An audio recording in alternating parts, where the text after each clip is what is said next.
Seperginya Ndoro Sarah, BK berusaha keras untuk menghiraukan Rama. Lelaki itu benar-benar selalu menyadarkan BK dengan posisinya.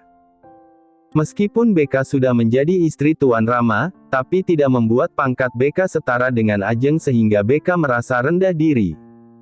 BK menyelesaikan pekerjaannya secepatnya. Ketika ia merasa suara heleaan napas seseorang terdengar di belakangnya, BK tidak mau mengubrisnya.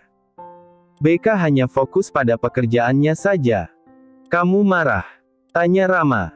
BK tidak membalas kata-kata Rama, sibuk membersihkan piring itu. Rama menatap punggung itu lekat. "Saya membeli kamu Rebecca," kata Rama. BK menoleh. "Ada apa Tuan?" tanya BK, menatap lelaki itu datar. "Saya bertanya," kata Rama. BK menatap Rama datar. "Apa saya bisa marah Tuan?" tanya BK, menatap lelaki itu. "Tidak bisa," kata Rama. BK menganggukkan kepalanya. "Maka saya tidak akan marah Tuan," kata BK dan kembali menyusun piring-piring itu ke dalam lemari. Dan saat itu juga Rama berjalan dan berdiri di samping BK. Rama meminta piring itu dan menaruhnya di lemari yang cukup tinggi dari jangkauan BK. Rama membantu BK menyusun piring-piring itu di tempatnya. BK merasa kesal karena Rama tampak baik lagi. Setelah tidak ada lagi piring yang bisa dioper, BK pergi dan mengambil sapu. "Sudah," kata Rama. BK tidak mau mendengar. "Beca. Tuan kenapa?" "Saya mau menyelesaikan suruhan Doro Tuan," kata BK. Rama menatap lelaki itu tajam. "Kamu milik saya, bukan milik mama saya Rebecca," kata Rama. BK menggigit bibirnya. "Tapi tadi saya disuruh tapi Tuan tidak menegur, Tuan saja takut pada mama Tuan apalagi saya," kata BK, mencebikkan bibirnya. "Di sini hanya ada kita. Tuan ternyata anak mami," kata BK. Ketika sadar apa yang dikatakannya, BK menutup mulutnya. "Maksud saya tidak begitu Tuan," kata BK memohon. "Saya anak mami," tanya Rama. BK menggelengkan kepalanya, menatap Rama panik. "Maksud saya bukan begitu Tuan," kata BK. Rama menganggukkan kepalanya. "Tuan tidak marah kan?" tanya BK. Rama duduk sambil menatap wanita yang sudah menjadi istrinya itu tajam. "Kamu kira saya bisa marah tanya Rama. BK menggelengkan kepalanya. Rama tersenyum pelan dan menyentuh pipi itu. "Karena kamu tahu cara menenangkan saya," kata Rama. BK mengerutkan keningnya. "Saya tidak tahu Tuan." "Kamu tahu," kata Rama dan mendekatkan bibirnya di bibir BK dan melumatnya. "Tahu kan," kata Rama dan kembali melumat bibir itu lama. Rama menggigit bibir itu juga, lagi-lagi kehilangan akal ketika menyentuh bibir itu. Rama terkejut ketika seseorang menarik ujung baju Rama. "Ayah kenapa gigit Embe Hicks?" sedih anak itu melihat ayahnya yang menggigit wajah pengasuh kesayangannya. Melihat Raka yang melihat kelakuan mereka membuat Rama berdecak. BK malu sekali sampai menutup wajahnya. Tapi Raka menangis tiba-tiba. "Wajah Mbekanda cantik lagi, pasti wajah Mbeka sakit karena ayah makan," kata Raka. Rama yang mendengar kata-kata putranya hanya bisa menggeleng-gelengkan kepalanya. "Ayah tidak. Aden lihat ayah makan wajah Mbeka, pasti wajah Mbeka sakit makanya ditutup Hicks, ayah kejam seperti buaya," kata Raka. BK rasanya tertawa. "Bagus Den, perumpamaan yang sangat tepat. Tenangkan anak saya lalu pergi ke kamar saya, Rebecca," kata Rama dan membisikkan ajakan itu, sehingga hanya mereka berdualah yang mendengarnya. BK menahan kontrol wajahnya dan duduk di depan anak itu. "Ayah tidak memakan Mbak sayang," kata BK. Raka menatap wajah mbaknya yang kemerahan. "Ini merah, pasti ayah."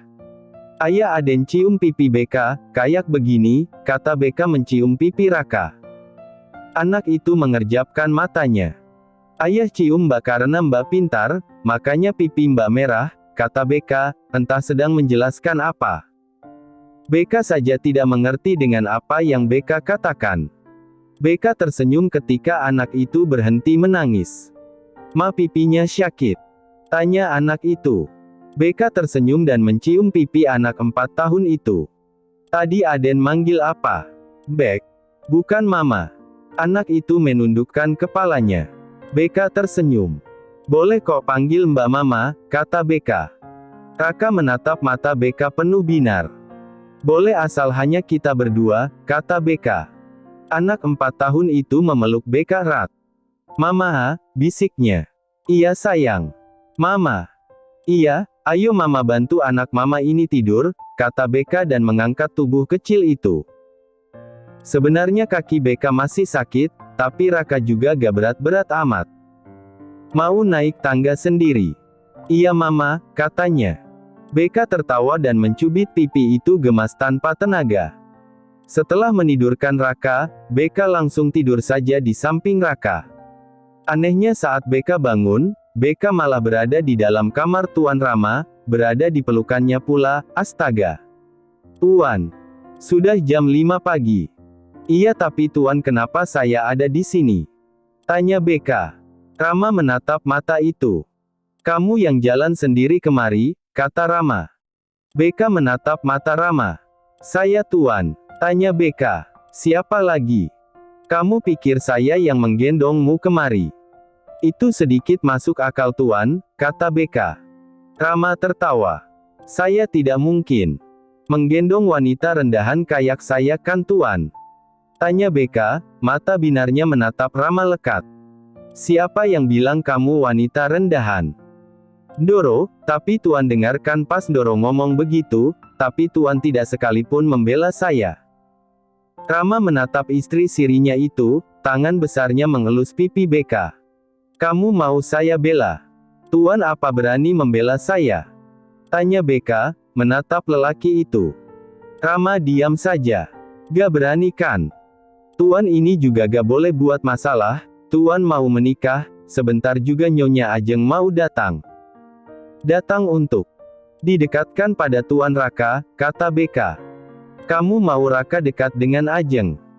Tanya Rama tiba-tiba. Beka menatap lelaki itu lagi dan menggigit bibirnya. Gak apa-apa Tuan, setelah dekat dengan Nyonya Ajeng, ada akses buat saya bisa bebas dari tempat ini.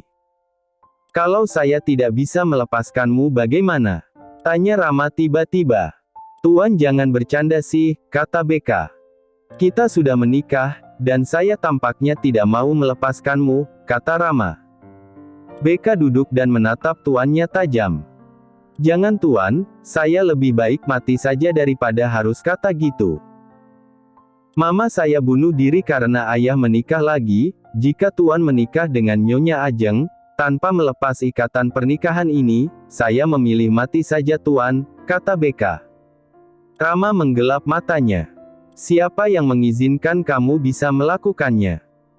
Jangan ya Tuan, saya tidak mau nasib saya mirip Mama, dahulu saya selalu mengejeknya, saya tidak mau saya ditimpa hal yang sama.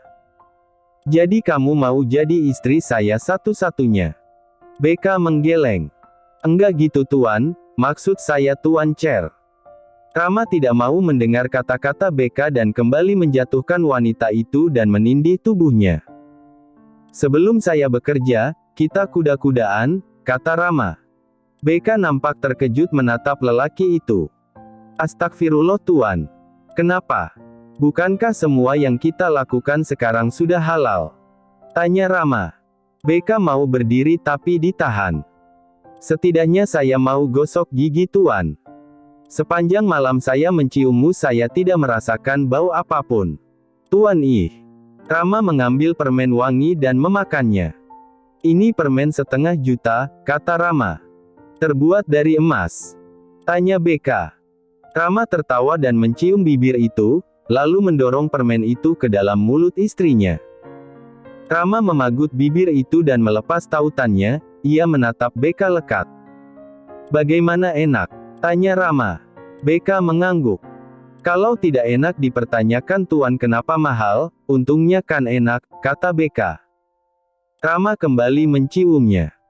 Beka larut dalam ciuman itu lalu memberanikan diri. Beka mengalungkan tangannya ke leher Rama, dan matanya terpejam, menerima usapan lembut bibir pria itu.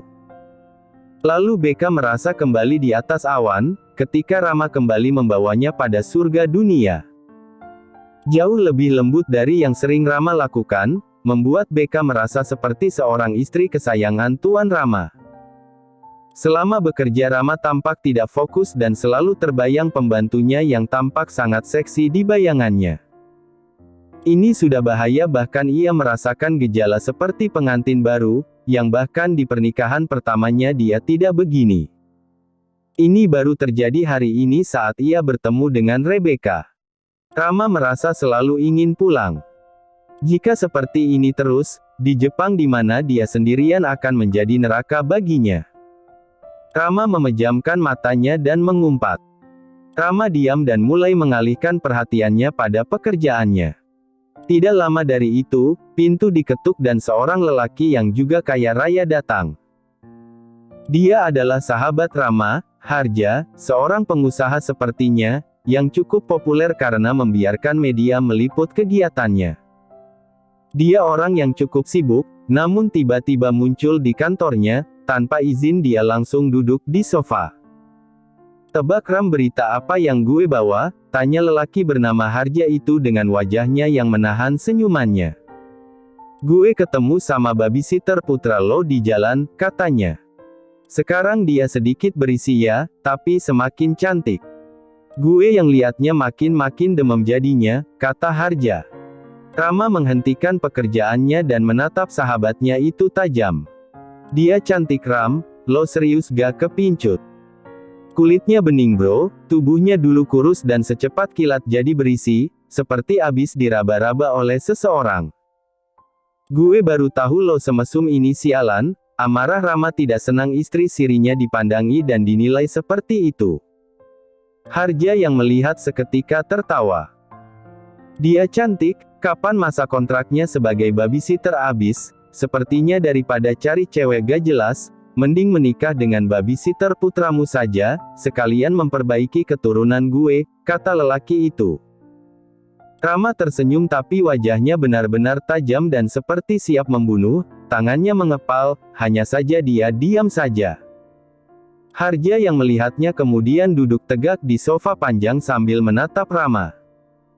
Kata Al, "Kau terlihat seperti pengantin baru Ram, makanya saya datang untuk memastikan." "Pengantin baru apaan? Jangan ngaco. Tapi memang lebih berseri-seri kelihatannya, apakah ini karena Ajeng atau babysitter itu? Dia cantiknya kelewatan, tidak mungkin lo gak tertarik," kata Harja lagi dengan sorot matanya yang misterius itu.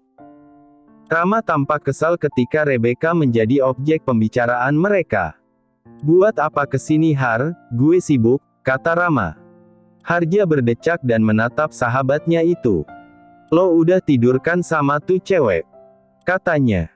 Kemudian Harja berdiri, lelaki itu berjalan ke arah jendela dan menatap keluar. "Gue kenal sama lo, Ram. Lo sama kayak gue, tapi lo gak bisa sembarangan.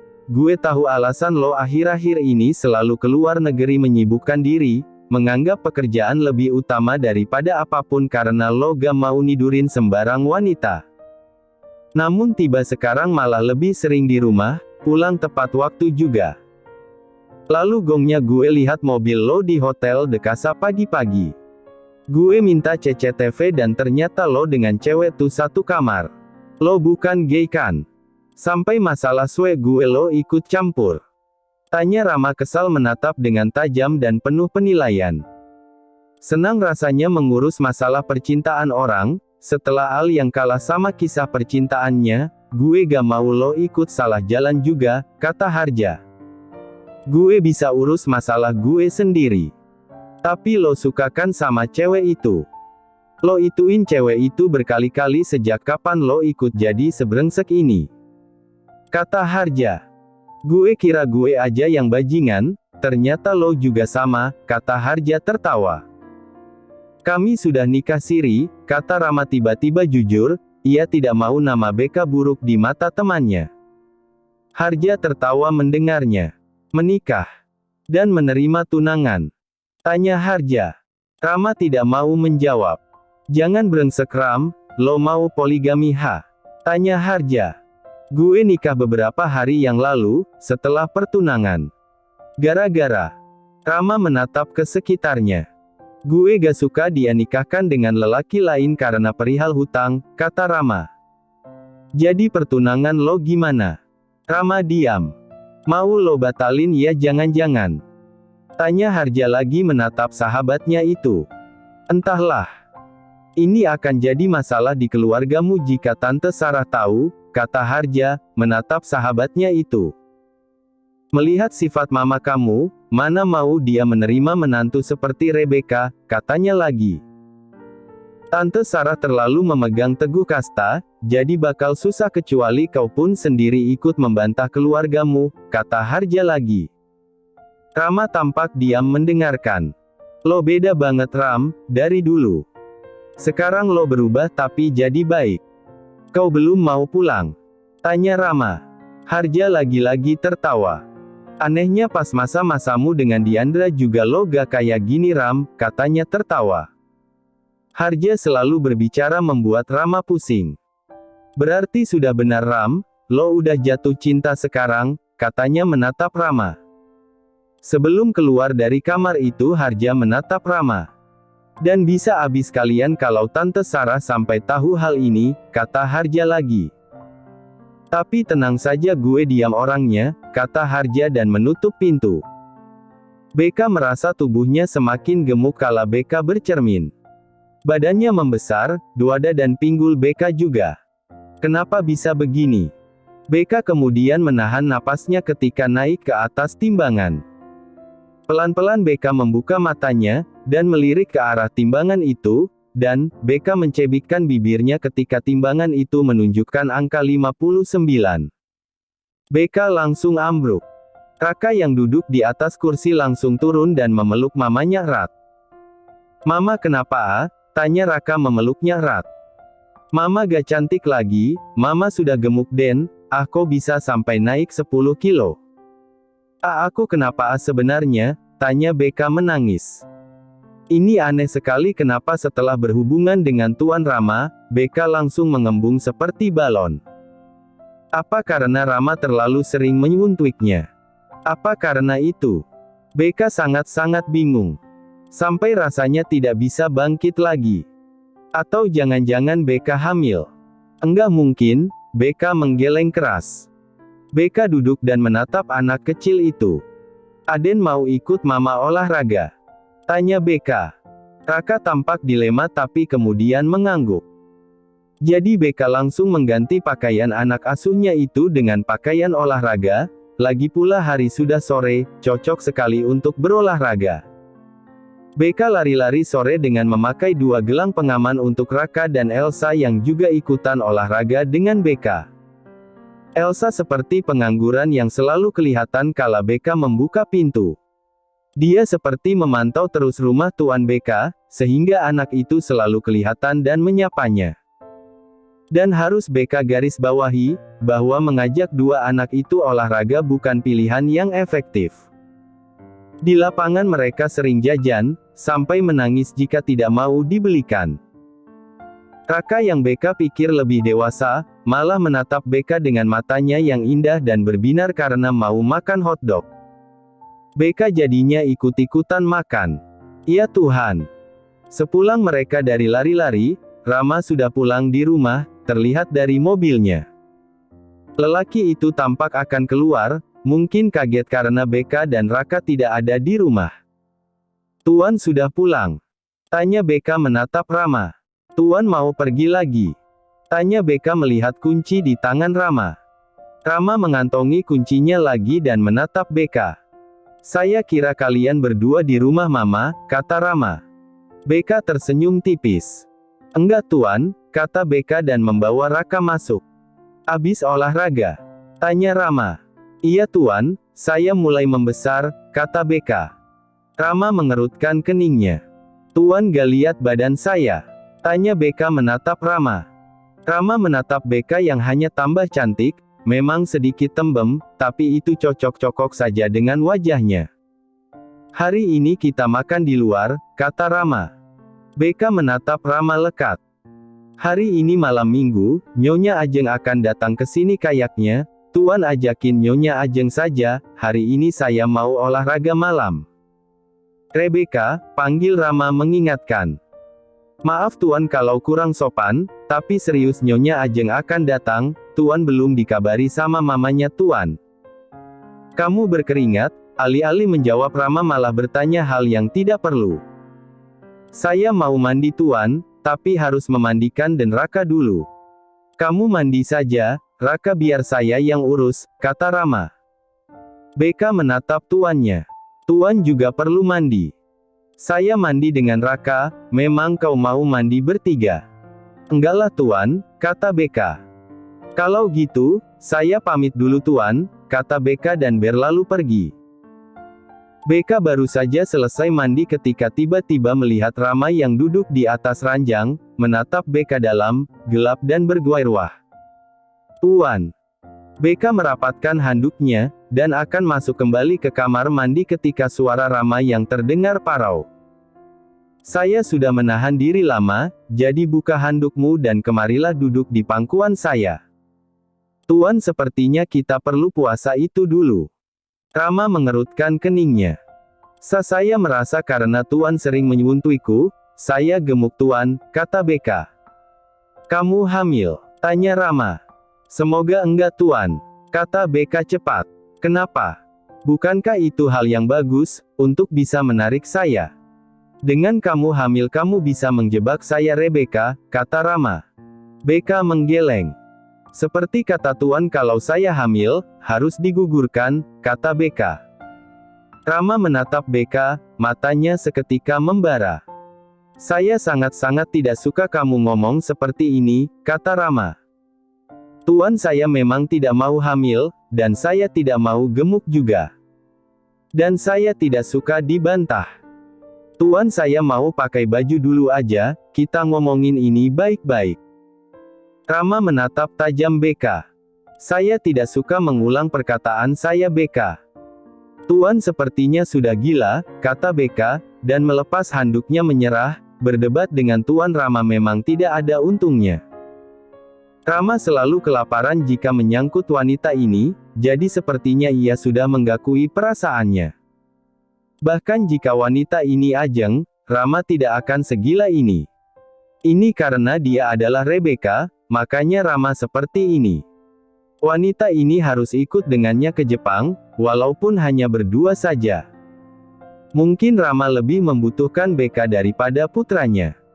Ya jika Rama tidak punya teman, maka pekerjaan di Jepang tidak akan berjalan dengan lancar. Terima kasih sudah menonton, guys. Jangan lupa klik like jika kalian menikmati cerita ini, subscribe untuk update konten seru lainnya, dan tinggalkan komentar di bawah tentang apa yang kalian pikirkan atau cerita apa yang ingin kalian dengar selanjutnya. Dukungan kalian sangat berarti. Sampai jumpa di video berikutnya.